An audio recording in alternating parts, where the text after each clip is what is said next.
ये पूरे विश्व में एआई के चर्चा हो रहा है, ये औरंगजेब के चर्चे में लगे हैं। शर्म आनी चाहिए ऐसे नेताओं को।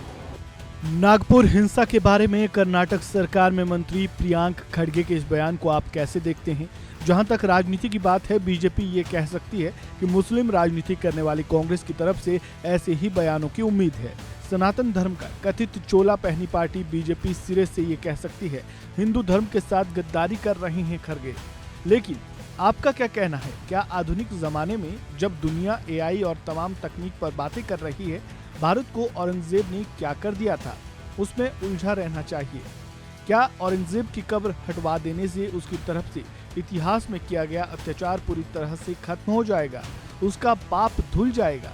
औरंगजेब विवाद को लेकर तमाम सवाल है, जिसका जवाब बीजेपी पार्टी या फिर जो इस विवाद में लोगों को उलझाने की फिराक में है शायद ही दे पाए।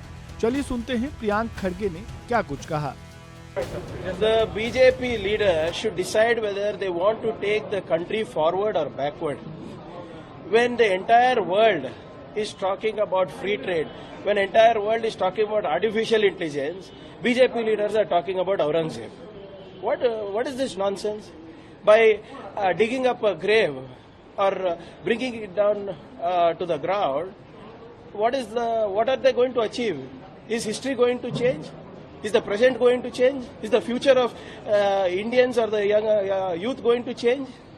I think BJP have gone senile. I think they don't know what to discuss and what should be the priorities for the country. The Bloom report says more than 100 crore people don't have extra income to spend.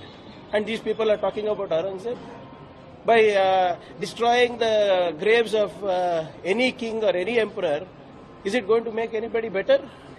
And like I said, why are they living in the past? People have elected you to live in the present and set the future right for the youngsters. जब पूरे विश्व में AI के चर्चा हो रहा है, ये औरंगजेब के चर्चे में लगे हैं। शर्म आनी चाहिए ऐसे नेताओं को।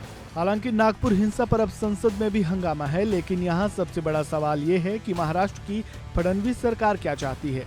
क्या फडणवीस सरकार भी औरंगजेब की कब्र को हटवाना चाहती है?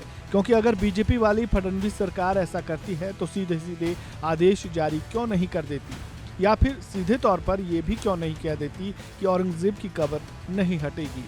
माजरा साफ है, औरंगजेब तो बहाना है, मकसद केवल राजनीति है जिसको समय समय पर हवा दी जाती रहती है। लेकिन दुख की बात यह है कि इन सब के बीच हर बार नुकसान जनता को ही उठाना पड़ता है, जिस पर कोई भी पार्टी उचित एक्शन नहीं लेती है। सरकार की तो बात ही क्या की जाए। औरंगजेब की कब्र विवाद में आपकी क्या राय है? कमेंट बॉक्स में जरूर लिखें। इस खबर में बस इतना ही। बाकी अपडेट्स के लिए जुड़े रहें वन इंडिया हिंदी के साथ।